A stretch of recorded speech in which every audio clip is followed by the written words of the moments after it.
Welcome back to Man on the Mic podcast with your host MC Kitoto, the party recipe, alongside alongside Ali. Introduce yourself, man. Alongside Ali Mbacho Murenga, the architect of dreams. Yes. Yeah. Na tuko na mgeni tusumbuana lakini ni sawa. Unajua mnaona pale amekaa. Aya, mgeni. Introduce yourself kindly. Mariana Baraza is my name. Oh, perfect. Yeah. Mariana, before you go deep into what you do and why you are here, let me take this time to nishukuru tu our subscribers manze. Tulifika watch hours zingine crazy because of them. Because unajua unafaa kutoa vote of thanks, but ni sawa next time. So if you're new to this channel, take this time to subscribe to this channel, like this episode, and leave a comment as you watch, so that you usiachwe nyuma. Our social media handles are on the description, links zote ziko hapo. You can connect with us if you want to be part of any episode as a guest. Uko na vitu za kusema, just hit us through our DMs, either kwa X ama Instagram. Someone will respond and reach out to you. Yeah, Marianne, what do you do for Ongoja? Do you feel comfortable here? I am very comfortable. Ah, perfect then. Especially where I'm seated. Sijasikia vibaya. Unaona hivi tu ndo unasikia tu umetoka kwa podcast. Haya, ni sawa. But Ali pia tunashukuru manze, umepatia wale viewers so much for being a gentleman. Subscribers wote wanajuanga Ali kichwa hard. Nashangaa umekubaliaje. Grace. Sawa. Grace and peace Ali. So Marianne, what do you do? So Marianne is a businesswoman. I run several businesses. I am in the construction hardware business. I have about 3 branches, of late distributorship in Nairobi, the Great Western region, and Nyanza. Aside from that, I have Adira Collections. Adira Collections iko pale Lavington, Itanga Road. It's a menswear collection. So everything menswear from head to toe. And then the other ones is accommodations. We have Airbnbs and everything. So basically a businesswoman. Ish. Aside from that, as of January of this year, we do, and it's a passion of mine. At least finally I'm in the space. Fund management. We were talking about it before to Kaichini. So fund managers, and now we manage funds on behalf of investors. See how risk portfolio, where to assess, invest in what to invest in, both locally and internationally, SMEs and preparedness of SMEs, and just how to show them opportunities when investors come to the country. What are the SMEs that they can invest in? Okay. Yes. Do you cook?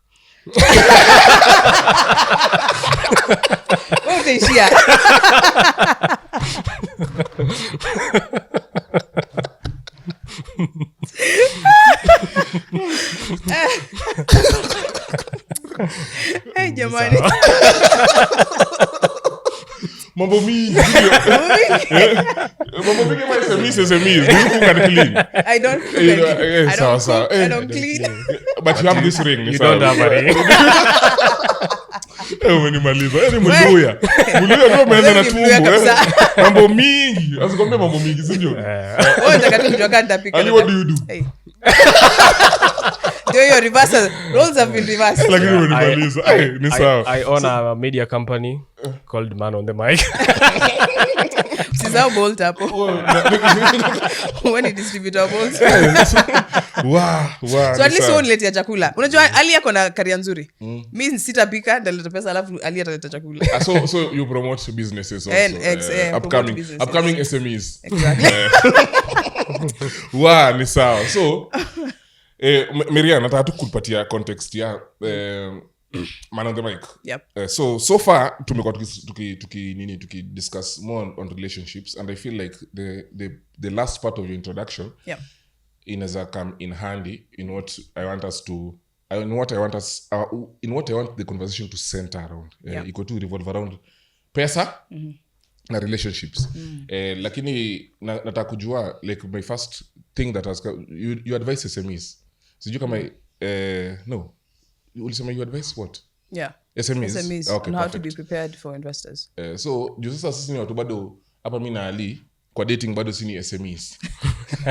hatujaoa bana bado, we are small and medium entrepreneurs in dating. Yes. Sasa in this dating space na feel ni kama dating should be an entrepreneurship, because for men it's an investment that you put in that you're not even sure it will yield returns. Yes. So like unaweza tu unaona kama nimejaribu kugeuzia hii kitu irudi kwa dating itoke huko kwa business. Ina make sense ndio? Ina make sense. Una feel as you start to advise people who are in this small and medium datings, ni poa tuweke pesa pamoja? Aliushika do yako pamoja na mtu wako? Hapana. Never. Do shiny hold accountable kuweka do. Lakini tujaiweka pamoja. Hold accountable na maisha ni kama nini? Like in a look. How does it look like? Nilikuwa aliniuliza how much money can you put aside nini. So nikamwambia tu I can every day I can put this. Akaniambia okay, I can hold you accountable kwa unaweka yodo hivyo tu. Kukuuliza tu uliweka kama uliweka hivyo, but hakuna ati please ana check kama ana check hiyo sinasema tu it was your own account though. Yes, my own account though sina hiyo access ya unajua ile tu ati unaweza toa anytime. No. Okay. Perfect. Good. Mariana, wewe ushaikuwa na mahali mkawekeza pesa? Mimi nimekuwa kwa serious relationships. Okay, serious relationships zenye unajua you will marry this hii ni marriage. Unajua? So I would advise, naweza sema there's different ways couples now I'm talking about couples who are in serious relationships, how they would put money together. So kuna 3 approaches. Kuna approach ya kwanza yenye tumezoea, mwanaume ndio, we were talking about this earlier, mwanaume ndio mambo ya pesa ni yeye anaongelea throughout. So utapata in a family, mi usiniulize natengeneza pesa ngapi as a man, wewe si uko na nyumba, you have a roof over your head, you have everything, ukitaka unaprovidiwa. Kuna hiyo approach and it's been a backward approach so sana tumeiona na our parents and everything. Alafu kuna wale couples wenye both of us are working, we have decided okay, we have separate accounts but we also have a joint account. So separate account yako ni you can put money, maybe it's where your business comes in, payout yako inaingia through that account. We are co-employed analipwa through that account, but maybe tunaishi pamoja, tumesema all our bills will be paid through one account. So we put money together to pay for the bills, or even we want to save for travel or investments, that same account can be used as so I call that like a hybrid approach towards finances. And then kuna pesa yako ni yako, yangu ni yangu. So it can be yako ni yetu, yako ni yangu. Don't get too confused. Mko specific. Ni kweli hata unajua. So kuna approach different that separate accounts kila mtu, kuna joint accounts when it comes to savings, na kuna hybrid approach that kila tuko na account ya savings and investment and spend it, alafu hii ingine tunaweza mingle. Nikitaka kupeleka out, unajua sitaki kuchukua from our joint account, utajua pesa imetolewa ni how is that a surprise. Valentines inafika, nataka kupeleka Valentines, nataka kubuy a gift, tuko na joint account sisi wote. It's good to also have your own individual accounts as much as mna combine resources, and especially for people who are getting into marriages, you want to combine for the sake of watoto. Kuna school fees inafaa kulipwa, nyumba inafaa kulipwa, tuko na nini, tunaweka pesa, tunataka kununua mchanga, tunataka kununua simiti, tunajenga. So it's good to be accountable in that way. Unasema Ali, weko unaweka at least ka 50, mimi ndakuwa nikiweka ka 60 ka 70, tunakutania hapo katikati. Okay. But in dating, now in dating, I would not really advise that you start that early. You can start the conversations of when we get to that point, can we now combine savings? At least in dating, unajua, you can be transparent about, kuna honesty na kuna transparency. You can be transparent about, this is the match to the tune of which I make. So answer hizo conversations while you're dating, so that when it comes to marriage, you already had a pre-conversations about finances before you got there. You could determine, there's usually, sijui mbona naileta tena, lakini tumediscuss sana, but tuigusie tu. Juu tukisema tunakuwa na one account, alafu tulete money into it. Like, does it bring a 50-50 kind of approach? Amu unaonaje Ali? Mnaagri mlete, kila mtu alete 50 o? Yani tu, as long as... Sidhani ka 50-50 approach in a way ya kila mtu ana provide for the family. Of course, sasa si kama kila mtu ametoa do. then you split the money to pay your bills. That's already 50-50. So that does So 50-50 approach iezi kuwa ati you know your income, let's even say the spouses, your income is different from my income. Maybe mi na earn so mbili, wewe una earn so. So tukikaa chini tuseme kwa hiyo mbili yako wewe unatoa 50 ama kwa unatoa 70, mimi ndatoa 40. Ikikuwa combined inafika so ama 110. The fact that umetoa mob na nimetoa kidogo, because in the long run if you're in marriage you'll realize that one household income, especially in this economy, is not possible. So at some point even the woman, you'll have to at least contribute towards the nini of the house. So it's not a 50-50 approach. It is us coming together as one and agreeing, despite hata unaweza kuwa na $1 million na mimi na 200, but we decide kwa hiyo million yangu mimi nitakuwa nikiweka so mbili, wewe ka 40 yako, tutakutania hapo. It's not a 50-50 approach. It's a joint nini account for whatever spend it depending on how much our monthly expenses. Don't you feel ukisema ati kwa hii economy hatuwezi kuwa na nini, hatuwezi kuwa na households zina depend on one income? Yeah. Ni sisi na live beyond our means ama ni watu juu mimi najua tu watu wanaishi tu na income moja in a household. It's risky. Okay. Nikaa kusema venye tunasema fund management. Assess your risk. Kitoto, anything can happen to you today. Bibi yako anabaki na watoto. So unaona hiyo ni kuteseka. So it's get out of the poverty mentality of mimi nataka kukaa kuprovideiwa. You can also bring something to the table. Ambia madem. Jimmy, sidhani kuna mwanaume anakaa tu anasema yeye anataka kuprovideiwa. Kuna nyume yako. Okay, okay. But sidhani unaweza decide tu I want to be provided for. Like now kuna wanaume si ati ame decide ameona demu yangu anatengeza do mob. My give up on his dream. Aja give up. Amekaa akasema na struggle sana nini. Umliema already anatengeza hata 800,000 in a month. Si tunaishi budget yetu ya mwezi ni 300. So utapata anatokanga tu but anaenda pale Jaba piga story na maboys nini suti nimekuja jioni. Baby nilitafuta lakini haikuwezekana. Alafu unajua dem sasa mwenye ana too much na anaona me as long as niko na mwanaume at the end of the day sina hata shida ya kulipa. So unakaa uko comfortable. Unapata kuna machali 6 years hajaikuwa na job. Ali get to a point of comfort. How do you stay a whole year unanga kazi? Do you have something to say? Nasikia. Ni sawa. Mimi sina kazi. Hii mindset yote inatoka wapi? Mindset ya? Yeah, like kila mtu inafaa alete everything. Like I feel like from whatever you have said, inaonyesha really like work is something that we should all be prioritizing in our lives. Says, like he who does not work does not deserve to eat. And now what about the role of like so biblically na hizo times zao na everything? Yeah. And I think also the role of provision was given to man by God. How does it look for you? Like if to you a man who is providing, what is this man doing?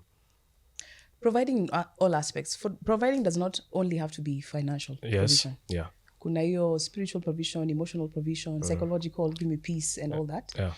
But also it goes both ways, man and a woman. You provide for me the same way I provide for you. Now, financial is what has been elevated so much on the man. Is it really elevated ama ni kitu ilipewa to a man?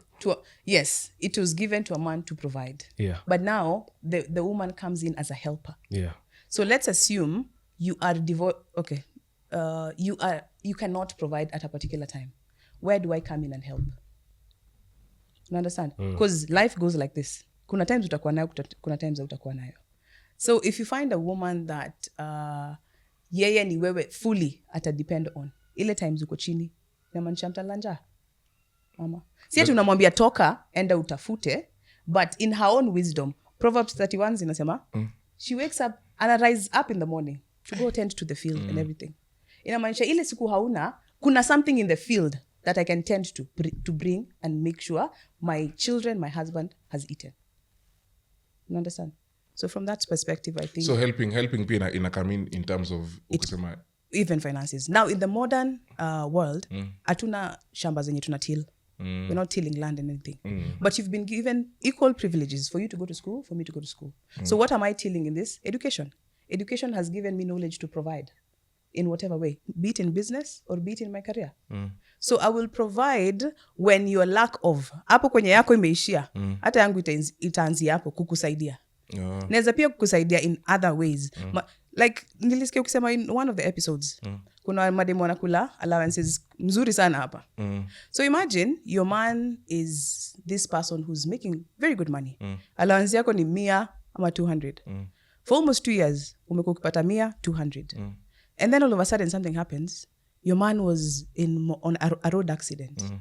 Unajua kuna ile utapatiwa after a few months, uheal nini. Before you know it, jobs, people are replaced very easily. What were you doing with the allowances that you were being given when you're being given? Ulikuwa ni Instagram lifestyle, where ni kubai tu manguo every other. You know, being a housewife, also be smart. Wekeza. Nasikianga watu wakisema fuliza faulu zilitoka wapi? Hebu niseme faulu. Umevaa hiyo shati sasa itabidi tu tumeiongeza. Nasikianga wasichana wakiambiwa wekeza kidogo. Ukipewa kidogo, umepewa 1000, unajua unaweza lisha familia yako na 800. So 2 wekeza. But mimi na feeling kama wamama wetu walikuwa wanafanya kitu vizuri tu. Exactly. Nyinyi tu ndo mmetuanzisha. Wenye walifundishwa wanaendeleza. Okay. Sasa, unajua? So wenye wakufundishwa. But I'm wondering like mulifundishwa na nani? Like okay, see, na ku-include tu hapo because you are part of ladies on your juu mama zetu walikuwa wanapatiwa na mzae na anaweka mpaka siku yenye mzae ameshindikana, hakuna mali anza chuna atoe. Exactly. Lakini siku hizi hakuna, sasa hata ukisota uweze ambia mdemu wako akutoe kwa shima kukuamue. Like hiyo disconnect imekuwa wapi? I think ni yo like kuna incompatibility fulani tunaweza chukua as time goes by. Incompatibility as in, okay, maybe tunaanza kuleta na mtu alafu tunaanza kuleta stories za finances. Like finances is a very big issue. Inafanya ngadi watu wa break up kwa nini. So una feeling kuna place yenye tunaweza ona sijui ni kuambiaje. Naelewa kenye unasema financial incompatibility in relationships. Yeah. It's actually a big deal. Kuna watu walikuwa wanasema saver, investor ama saver, spendthrift. This is how I look at it. Delayed gratification, instant gratification. Kuna mtu mwenye ana make so 5 kwa mwezi. Anaishi lifestyle ya so 4. Bado ako single. So 5 inaweza patia almost even a 5 household income. Uko na wewe, bibi yako na hata watoto 2. So 5 imetosha hii Nairobi. As a single person unaweza ishi na so 1 in Nairobi. As a double household, wewe na bibi yako so 2. Ile lifestyle hata iko posh, unajua? Mnaishi ile estate mnataka kuishi, mna drive whatever you guys want to drive. It's a good lifestyle. So financial incompatibility inafika kwenye wewe unataka vitu za sahi. Me maybe I've learned delayed gratification. Nimesema nikijinyima kidogo niekeze kidogo nieke kwa biashara ni invest hapa. Hii biashara ita sustain lifestyle yenye unataka tuishi. But where since Instagram lifestyle inaonyesha hatujaenda, watu wameenda Mombasa. Si December tu kuenda Mombasa. Hii mwaka hata hatuja travel, watu wameenda Cape Town. Na tuna make a lot of money. Unakama unasema, "Hey babe, so 5 ni mob." Kwa najua so 5 ni mob. Lakini tukiishi on 200, hii so 3 by the end of the year tutakuwa na biashara ya maana. Unajua? Ali, unakubaliana na hiyo point? Nakubaliana nayo. Hiyo design ya unapata watu wako na different money beliefs. Na pia upbringing ina play a very huge role. Sana kama if you're a man that was raised, for example, umetoka kwa familia yenye pesa haikuwa shida. Upatane na msichana mwenye pesa kwa ilikuwa tabu. Unaona? So ukiona una feel we can eat whatever we want, we can, lakini yeye kwa mind yake ana feel no we are wasting. Sasa yenyewe si unafikiria pesa ni ya kuenjoy. So so hiyo incompatibility inaweza tokea kwa vitu kama hizo. Na pia vitu zenye una prioritize. Kuna wenye ana prioritize saving, kuna wenye ana prioritize starehe na vitu kama hizo. How do you decipher mtu amekuwa stingy na mtu mwenye ako prudent in spending? Jisa kuna hiyo incompatibility fulani. Utaona huyu jamaa na save, anaangalia future. Na huyu jamaa mazeni ngati. Mtu stingy, akwangi stingy kwako peke yake. Kwanza in fact, I feel ni poa ndo uaddress hiyo kitu juu juu madem ndo mnaweza wewe ndo madem ndo za tu label stingy mimi sidhani wewe zita mwanaume mwingine stingy kwa nini hata mwanaume anafaa kuniambia nini kunipea nini so hebu niambie ya mdem mimi nasema mdem unaweza na mtu stingy from the onset. Mtu stingy you're not just mean to others, you're also mean to yourself. Utangalia niko na bishte yangu fulani anajua poa sana ile ni 6 figure mbaya ako single venye anajitreat gari anaendesha nini vile anajivaa you can tell that this person hakuna kusave there's plenty there's a difference where you toe the line between being even mean to yourself and saving for the future. Unaweza jispoil. Unajua kuna kuanga na outburst yenyewe ukijinyima sana outburst itakam utasplurge. Understand? Ule msee mwenye hata delayed gratification ikuangi delayed for a long time. Ndio unaanga hata dogi ukianza kuitrain ukiambia sit atakaa akianticipate treat. Is the same way. Kai top of the whole day. Hata kaa next time anakaa akifanya nini? Exactly. That's a good analogy. So unajitreat kidogo as much as una save. Unaona boy hata ukimwambia tuende this place is expensive. Mumekula 2000. This place is expensive aje na una make do sijui inatoshana aje na najua income una make. Unajua? Kama najua kitoto na make 10,000 in a month ama na make 20,000 in a month. Siwezi shinda nimeshindani ati kila siku tunaenda every weekend tunaenda CJs. Najua kitoto hawezi afford. Listen, a woman will not ask for what she knows her man cannot provide. Yes, a smart woman will not ask. Siwezi kuitisha gari na najua hata baiskeli hawezi afford. Okay. Usually you can tell from how your man carries themselves. Understand? Unaangalia it's a wrong analogy but ndaitumia. From how you've met your man, vile mlimit, penye alikupeleka date ya kwanza sinyulipa. Si wendi una set the pace. Unajua the man is the one who's setting the pace for this relationship. From place unanipelekanga dates, ukinita out, unanipigianga simu ama umeshindanga tu. Credit yangu imeisha acha unajua vitu kama hizo zinaniambia unaweza fika wapi. Credit yako inakatikanga kila time. So inabidi tumeswitchingi tu WhatsApp call. Siko kwa wifi, sina data na kucall. So najua huyu kidogo leo tuwezi enda so hapo unaweza anza kugauge income yako. Unaweza anza kugauge unaweza afford how much. Nikikwambia twende CJs mara 2 kwa wiki moja ama hata mara 2 kwa mwezi naambia kidogo tricky. Naanza kujua income yako so si ati sorry mdema nakuomba pesa na najua nini akupendi. Ati mdema nakuomba pesa na najua uwezi match. Hapo kidogo kuna kutumika. Because kuna mdema anakuomba pesa to the level of anajua unaweza. Akikwambia nails zangu babe acrylics ni 8K. Kidogo. Makucha ni sawa.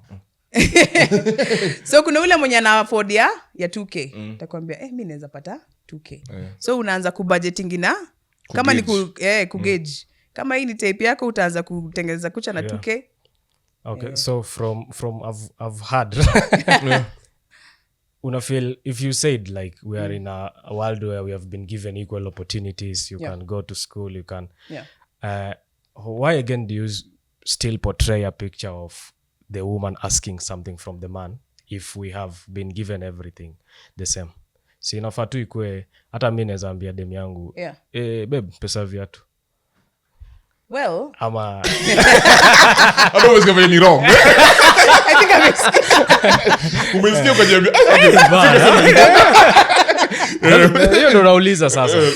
Good question. Us being given equal opportunities doesn't mean that you forgo your role as nika sasa to reverse. Forgo my role? Endelea hapo. Forgo my role as your role as a man. I know my role as a man. As a provider. Okay. As a provider. Endelea. The role of a woman is to nurture.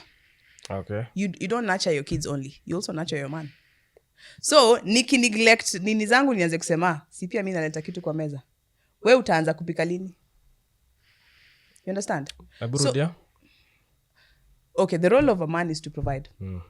The role of a woman is to nurture. Yes. On both sides, the kids and the whole family. Yeah. So ile siku yenye utafeel sisi wote tumepewa equal opportunities, I don't have to provide as a man. Unanieka in my masculinity. Naget? Yeah, I know. So you remove my femininity because I can still make money but remain in my feminine state and still treat you as the man of the house as much as neza kuata na earn more than you. Make sure the house is clean, the kids are washed, nini wamelala, food imepikiwa, umekewa. But the moment we umeleta hiyo mentality ya, we si pia una earn, nitaanza kuleta, okay, fine. Leo umake sure kina nani Jaden wameoshwa, umake sure chakula iko kwa meza. Jaden has become a popular name. Una understand? Yeah, so if you bring that mindset, you bring me into my masculine era. And now hata mi tunaanza kucompete nani mwanaume kwa nyumba. Do you feel like it's now becoming more for the woman than for the man? You come out tuseme, for a man it always seems that my work is to just provide, maybe bring the money. No. Na the woman tunaona bado unasema anaweza saidia the husband financially, na tena na deal na watoto. Is it like just okay, you as women, do you find this okay?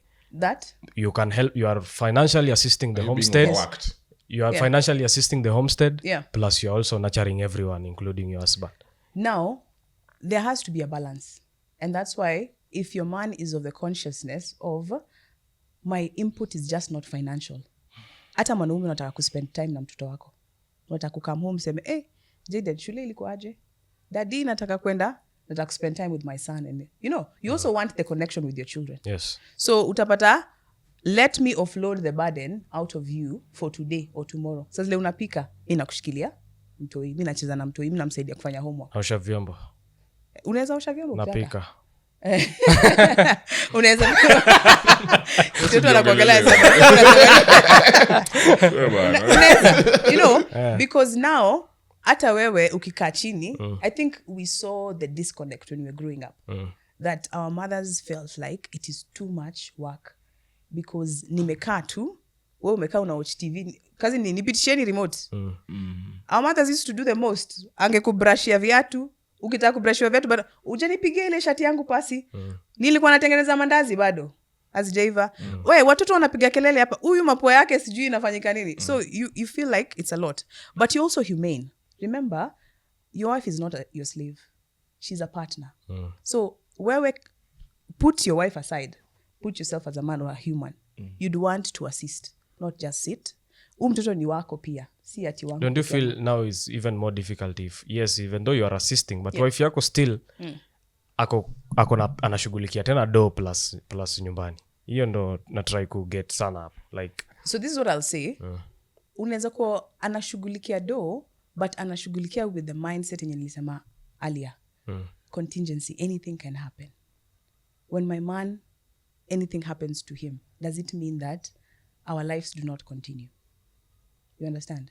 So even right now, mimi neza taka, by the way, neza taka kuwa housewife, a bad one, with an allowance. Why are you not our housewife? Where am I? Where is the husband? Okay, let's assume. Let's assume you get a man, anaweza provide, anaweza fanya everything. Could you leave hizo vitu zote zenye ulianza nazo? Could you just be a housewife? I could be a housewife. Now this is my perspective, my perspective of a housewife. Nakumbuka ile nilikuwa nasema unapewa unaekeza. Mimi naweza taka kuwa housewife mwenye ako na allowance. Because ningekuwa hapo nje, ningekuwa natumia skills zangu ku get to do. Still to help the family. But if my man says, hey, I don't think there's any need. We raise the family and everything. This is how much you get to compensate for. And you can always sort things out.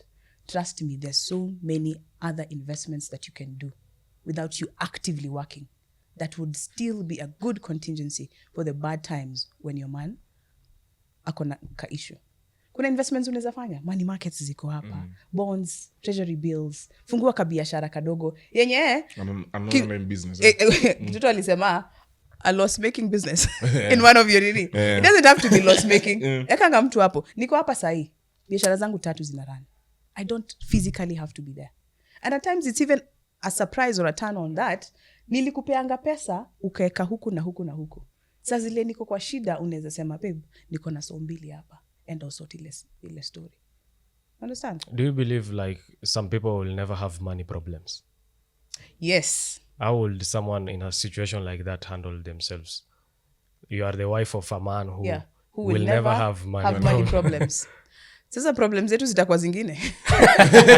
Because money also comes with its own problems. Yeah. Do you feel like women that have money struggle with relationships? And if your answer is no, if your answer is no, it's a lie. If your answer is yes, you have another question. Why? You see, conclusive already. Women with money struggle with relationships. Come see, it's neither here or there. Others don't. Because, unajua, let me give you an example. A story is told. Anytime I say this. It's a story being told there. A story is told. I'll give a practical example of myself. We grew up in a very poor background. Almost abject poverty. When I got to campus, Pastor Moses was really a mentor of mine and stood by me. Who is Pastor Moses? Reverend Moses. Who is he? Oh, Reverend Moses is a pastor. One of the pastors in Moses Ngetich. Okay. He's one of the pastors in Deliverance Church Umoja. Now Kericho. Perfect. So there's a time mentality yangu ilikuwa mini limit to the environment that I was in. Tulikuwa tunaishi how tunalipa 5k. How ya 5k naishi mimi, baba yangu, auntie yangu wako hapo, my brother na my mom. So literally bedroom yangu ilikuwa pantry. The size of my pantry right now used to be my bedroom. So nilikuwa nimecustomikiwa, by the way ilikuwa natushana hivi, kitanda, nikiingia hivi siwezi toka. Nitahakutania huko, nimeingia. So I remember there's a time I told Pastor Moses, mimi nataka tu kutengeza kanyumba kama bati hapa nyuma, ndio ni count kama bedroom yangu. He looked at me and told me one thing. You need to move from this environment. Why? Because your mindset is only limited to how far you have gone in terms of your vision, what you can see. So, ukisema, do women with money struggle financially? With relationships. There are men and women who are born in abundance. Wamezaliwa kwa do. And those families are there. Ndio nakwambia kuna dem ako Singapore sahi. Na alienda vacation after amemaliza high school. So there are those families that have money. And up until you get to the point where money is not a conversation and you can be exposed to know, do ni kitu minute. No, hiyo swali, nikisema women who have money struggle in relationship, na assume like most probably the woman is richer than the man. The man? Yeah. I don't think so. It's where ku reduce yourself to a point of understanding that who to reduce themselves? The woman. Yeah. The woman, yes. Because you'll realize that money is a tool to propel us to the next step. Money is not to objectify the man. You understand? Pesa you come. Actually, it's good for a woman who's gone through loss when it comes to money. Then it humbles her to realize that I can have and I cannot have. And one day this man will have and he will lack. You understand? So it will only be a struggle to you when you use it as an objectification to the man. But if you use it as a means of, because nikikuja hapa, nimefuel gari, nimekula asubuhi, nimefanya kila kitu, ni do. Does it mean that sasa sihitaji mwanaume because naweza jifanyia hizi vitu zote? Is it a lie when women say that when women get money they don't want a man? No. It's a lie or it's a truth? It is the truth. It is a lie. It is a lie. I'll put it as a lie because relationships are not meant for financial gain. They're meant for compatibility. Yeah. And financial gain is only because the whole... That is a good one. Relationships are meant for compatibility. Because you can have everything at the end of the day in terms of money, but at night, pesa yako haikukadol, haikwambii nakupenda. Unajua? Compatibility, ideally that is what relationships are made for. That God looked at man and so he needs someone. Everything else, let's even say the animals were money, wealth and everything. That was the wealth of the man. But still alifeel there's a void. So companionship is what relationships is all about. Unaona ni kama like, okay, let me answer your question. Thank you for asking about I'm not asking. mi na feel it is justifiable. Okay, no, it is understandable. I will not justify it, but of what? like for a woman who has money and is struggling with relationships, mi naona juu tushidiscussi kitu ya ile pyramid, like when a woman ascends maybe the corporate ladder ama nini, akifika juu pool yake ya men who want her is very small, and the men who want her who she thinks wako kwa want her, wako kwa nini moja, kwa ligi moja, wako na options mingi, hata wamwangali. So sana sana inaweza kuwa place ya nini. I'm looking at it from perspective ya like the women I know who look ako financially well drilled, manze wanakwanga tu wako Seulu na wananga watu. So sijui kama hao ndo wanapula wana nini. Jumi najua for a woman to get to yani hata afike place hata opportunities ni same, but it takes a lot of effort from a woman. Ya woman itakuwa rahisi kama ya mwanaume. This is because one, men don't look at finances when they're choosing a woman. A man can marry any. They can marry upward, they can marry down. Okay. You understand? Mostly down. Mostly down. Mostly. Yeah. Mostly down. Yeah. I think also it's your fear of subjecting under a power. Because your money speaks also. Utafeel ni kama there's an authority under you. Is it fear? Ama tu hatutaki maneno? It's fear. Kwani utaki maneno? Maneno gani utaki? Women with the money. Kwa hiyo point yangu, hata tukienda hiyo point yangu ya pesa ni ukweli tu. Madam manze amefanya kazi mingi sana ndo afike hapo. Hapo place yuko. Haiwezi kuwa rahisi tu tena wewe utake kupenya tu juu sana. Okay, watu wako juu, watu wako level yake na watu wako juu yake. Hawataki tena juu atasumbua na submission. Jumani, money speaks ukweli. Unajua ushaona me relationship hiyo unishtua sana kwa hizi stories za do ni ya Jay-Z na Beyonce. Jay-Z ako na pesa ya kuambia Beyonce ishia. Alafu Beyonce ako na pesa kuambia ishia zaidi. Unaona ikifika place kama hiyo, like hata when Jay-Z alicheat, Beyonce kitu liko na muma sana ni like he cheated with a woman who's not even half me. Unaona? Na kwa men are very simple creatures. It happens. Men are very simple creatures. Hizo hata hatufikiri vitu mingi. Tunataka tu have peace. Imeisha. Sasa unaangalia kwa context ya umdem manze amekuwa ndo ufikie place in your level. There's a part uliongelea about your feminine side iishe. Yeah. Bana mdem ndo apande corporate ladder, lazima uwe your feminine side. Unaiwa at work. It is very difficult to balance. Because mostly, the people you can meet who are on the same level wako corporate world. On the same level where you, yes. So, kama unataka mtu, sana wa same level, ndio usidate downward. Mko tu hapo kwenye corporate. Na umesha treati wanaume wengine vitrashi. Who are on the same level. Yeah. So kuna masculinity ingine kinakuja. Sasa unapata huyu mwanaume ako in the same level, anaona sasa huyu ni mwanaume mwingine hatuwezekani. Watu ndio chukue tu house help fulani ni elevate, ni muonyeshe dunia. Hiyo venye ulikuwa sema sasa. Okay, hiyo tulifanya kama pre-shoot, but hiyo. Now, let me give you an example. There are men who don't want to also date down like that. Okay. Hakuna mwanaume anata. Sahi uko chini uko ni chini sana. Hata kuna graduate.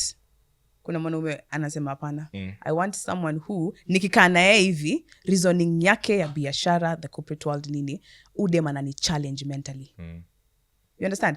Other than because ukiangalia udem mwenye unataka wa kampo ama maza tu kampo. What's the best that can fine utampea mentorship and everything. The best that they can offer is one, mastyle deadly or nini babe twende sijui happy out. Their exposure is limited. But sasa you are a top CEO corporate in one of this. Unataka dem mwenye anaendeleza hata legacy yako when it comes to business and everything. Dem anaweza kuambia hapa sijui, let's talk to, I know a lawyer, I know someone. Kwanza if you have those women who are connected, I know someone who can. Unaangalia unasema this is a trait I'd like to. Huyu ni mtu anaweza nilindia watoto, huyu ni mtu anaweza nifunzia watoto. You understand? not all men, I don't know where the notion is coming. There are men who, and high value also, they just want to date hapo kwa hiyo level yake. Dem, you CEO wa Safaricom, the former Bob Collymore. Who was the wife? Tunajua tu ananyoanga nywele. Exactly. Top also corporate woman in the same Safaricom. Yeah. They're top. Nywele aje.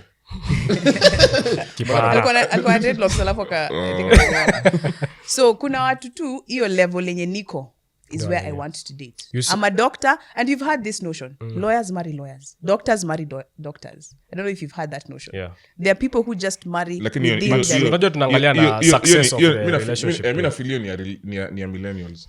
Gen Z na watambui. Gen Z doctor story yao kwanza.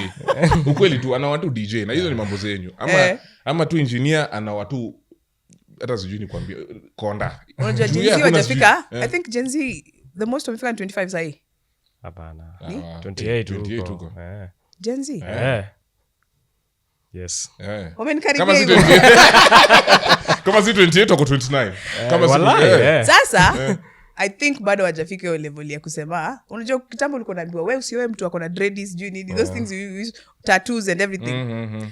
I think character is developed to the extent utaanza kuchange mind pole utaanza kuchange because there's nothing new under the sun. Those things that our parents were telling us by that time they didn't make sense. They're making sense to us right now. Yes. There are things that I'm forgiving my mom and my dad that they did that I felt where mbona where to drive nini na say saying I'm understand. I'm coming to the understanding. Gen Z are about to come to the understanding. Understand? Watashikamita. Acha wakuje kuja life chape kidogo. Watashikamita. You said like men don't look don't look financially really that much. How about women?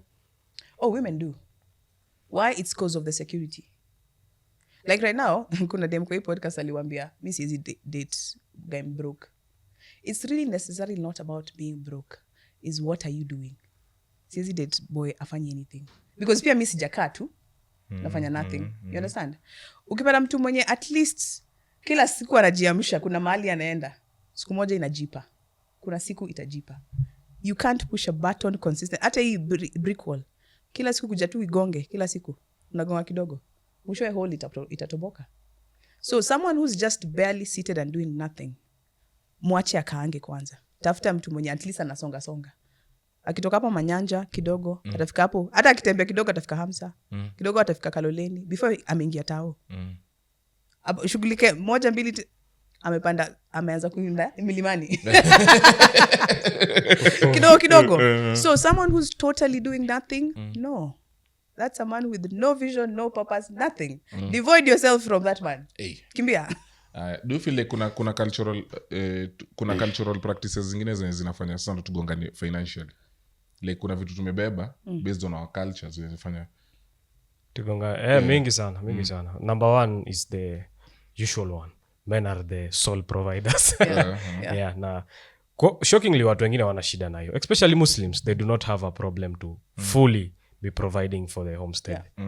So now and most African men, I can also vouch for them. Yeah, most this is a Western culture that's coming in. Utoke huko upatane na nini dem kama Mariana. Corporate body. Naambia we kaa hapa kwa nyumba. Mariana anataka tu nini? Mtavurugana obviously. Mimi ndaka. Mimi nipe tu allowance. Semana. But ndio 5,000 kwa mwezi imetosha. But 100,000 500,000 500,000 sasa hiyo tunakula nini? $5,000. Thank you. Now you're talking. Hiyo ni one of them, but also another one, kuna kwa watu na hii beautiful women wanakuanga they always think they can get things for free. Yes. Now umeanza mwisho. It's because maybe they have tried, it's tried and tested, that they have been given things for free. Yeah. There's a TikToker anaitwa Nangami. I love her podcast. Kuna mtu alikuja kamtroll akamwambia, a beautiful woman would not be online putting out such kind of content. Meaning, beauty has been, and it's ever since time immemorial, beauty has been elevated to it's good for the eye. Ni kama Mercedes right now. It's good for the eye. mtu ndawakad ndio ninue Mac. Toyota Vitz tunakuonanga tu ni sawa. Ni ya kupitia tu before nifike kwenye nataka kuenda. Why Vitz? Tumeenda paso. Before nifike kwenye nataka kuenda. But ukifika kwa Mercedes hata wewe unataka ionekane. You understand? So I think beauty has been elevated to that extent, but now beauty does not keep a man. Beauty, Nyash, it's been proven. Beauty is everywhere. Madem ni warembo. Ushaingia club tu hivi uangalie. Madem ni warembo kila time. Hata church. Madem ni warembo na wako na figure smart. But now, what above your beauty can you offer? Because leo utaniambia nini? And then also, how you're put together. Your decorum. How you present yourself. How you speak to people. That is, for me now, defines beauty beyond what we can see with the eye. Leo neza kupatia 2,000, 3,000, hata 20k. Kisha niseme hiki ni kimalenge. Hii beauty yake I think inagonga. I'll start with, you've seen women who are very beautiful. They're in abusive marriages. Wanachapo kila siku. Your beauty is fading. Ukiwa tu hapo. Because what you presented, you do not have more to offer aside from what we can just see. Lakini pia imanishi ukaitu venye unataka. Usikai pia venye unataka. Because now men are very visual. Exactly. Yeah? Women we are not. Yeah. Kuna analogy ulipeana hapa ati scientist, doctor walieko their professions zikafungwa. So zile zilifunguliwa, pilots ndio wanaanza kupata 10. You understand? Yeah, so women for the sake of security, and also now we think about our children that we want to bear. Yeah? For the man. Yeah. That's me ndakuangalilia baadaye kama wewe ni mdark nini dark. Nasema ni sawa, one beautiful face is enough for the family. So wewe na rangi yako ni huru alisema tupake watoto rangi kidogo. Ni sawa. Uko na kitu kingine kuongeza kwa hizo nini? Umesema mbili. Hizo mbili. Mariana, unafikiri kama kuna kitu kingine cultural yenye sube banga? In terms of finances. Yes. We have a culture of not teaching our children about finances, which is a very dangerous culture. And unapata once wealth has already been created, your children don't know. We saw the story of, is it Tuskies? Yeah. Is it Tuskies? What happened? You understand? So you can learn from our fellow Kenyans who are now the Indians. What they do to their businesses. Teach them young. If you don't have a business that you can run, endanga na mtoi job.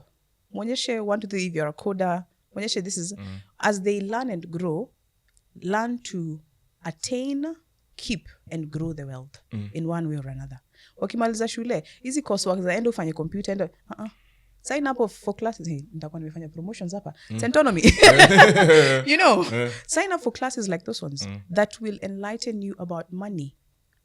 Scarcity mentality ndio inaleta hizi vitu za mdema hizi jiprovide yani you can so abundance that you can handle money, teach them when they're young, train a child in the way they should grow. When they're older they'll not depart from it. Even with the money, start them young. So another thing, first religion, second finances. Hizo vitu mbili at least mtu unajua for generations to come they'll be stable.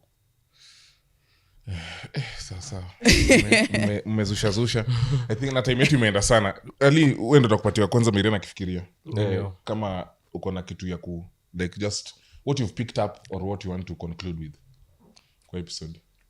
Story ya do manzeni iko ni ngumu. Sasa zingine inaweza kuwa ngumu sana kuihandle. But I think in relation to relationships inafaa pia umesha sana what money really means to your partner. Inafaa imatesa. Kuna watu wenye do kwao ni a very big deal. A very big deal. If it's not there, not there. Yeah, na kuna watu wenye hata wako na do but bado still vitu mindset yao kidogo kuna mnaweza tofautiana. Kuna watu wenye wana believe niko na do na wanafikiria kesho ikiisha. Let me say something. Kuna scarcity mentality mbili. Kuna scarcity mentality mbili. Kuna ule msemo mwenye two people. One grew up in the same poverty yani abject poverty. Wakipata wanawekeza anakuwa hoda. So kazi yangu and that is more or less me. Naangalia ni staki kurudi pale. Unasikia vile mtu anasema unakimbia ukiangalia kwenye umetoka let me at least be financially literate to make sure it grows. Kuna ule mwenye unajua venye nilikosa TV kubwa, every other, the latest iPhone niko nayo, the latest car nimenunua, the latest. Huyo ndio mtu unapata ana live beyond her means in the mindset of ujui venye niliteseka venye nilikuwa mdogo, acha ni enjoy sai venye nimepata do. Those people fade very fast. Yes. And you'll see them, celebrities wengi utaona wakiishi that kind of mentality. That sikuwa nayo sasa hivi nimepata to ball. So kwangu hiyo bottom line ilikuwa tu like at least find mtu mwenye mko na somehow very similar beliefs. Exactly. Financially usiende tu like mnaweza vurugana because money. Kuna time fulani statistic fulani ilikuwa na show that most of the divorces because now come from a huge percentage of it coming from money related issues. Yes. So I think manze it's a very huge part to speak about before marriage of course in dating. Hiyo point yangu ya pili hiyo point yangu ya pili nimeisahau kitu utakumbuka tu before tumalize. Na feel lakini pia in dating ndio msi waste time manze. Na feel kuna vitu zenye niweza kwa growth point tukisonga, si ndio? Alafu kuna vitu zenye ukishaona hii useme tu hapana. So ukuwe na boundaries fulani. Uone tu kama unapata mtu ana gamble. Hiyo inaweza kwa addiction. Chunga sana. Ukianza kunini. Kama naweza toka out of it, hiyo tu nimepick up from do you have anything to hiyo point yangu ya pili nimekumbuka. Like enough people understand like kuna times za growth sana. Unajua kuna ile the journey of making money, especially when you are coming from a poor family. It might take some time if you are using the right path. Kama unataka shortcut pia iko ukitaka. But if you are using the tuseme tu acceptable way, it might take some good amount of time now. In as much as watu wengi wanaweza taka abrupt money.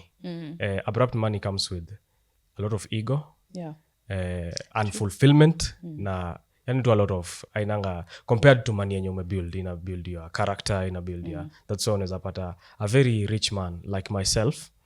I am very chilled, you know, despite the fact but kuna but you get the point, you know.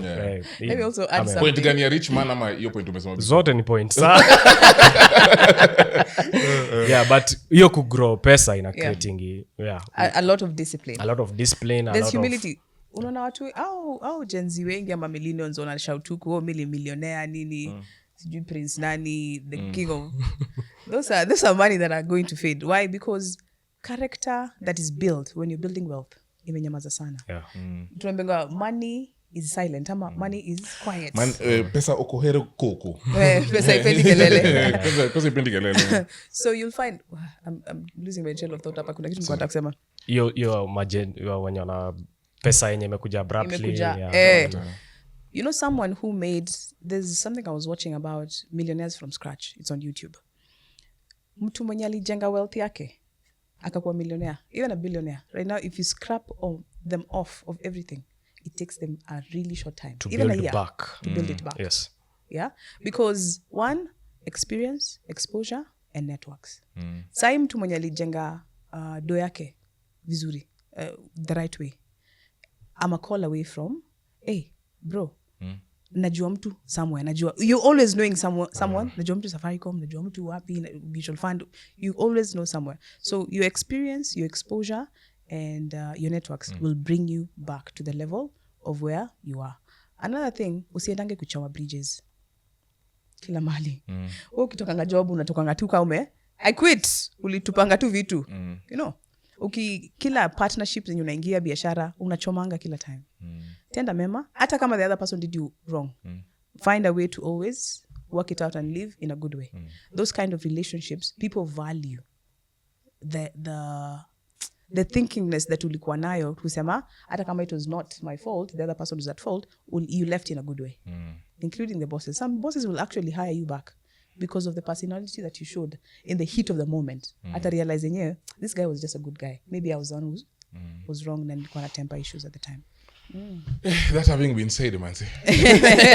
I think kitu nataka sana tuongelee ni what happens like hizo stories are abject poverty from grass To grace. to grace hiyo process because Mariana umeshatuambia abject poverty mahali, so tunatamani sana kusikia what you have to say about abject poverty and your experiences growing up, sindio? One day. Yes. So with that having been said, manze, thank you for listening in. Thank you for tuning in to the end of this podcast. If you have a comment kitu na disagree nayo na Mariana na our guest Alimbacho, hata leo hajasema umesema that is from dream school. Yes. Okay.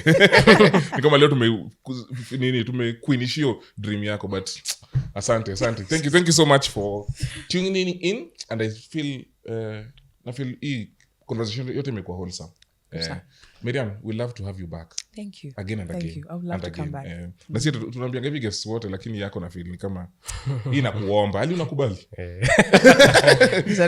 Until next time, enjoy the rest of your week. Au revoir. Thank you.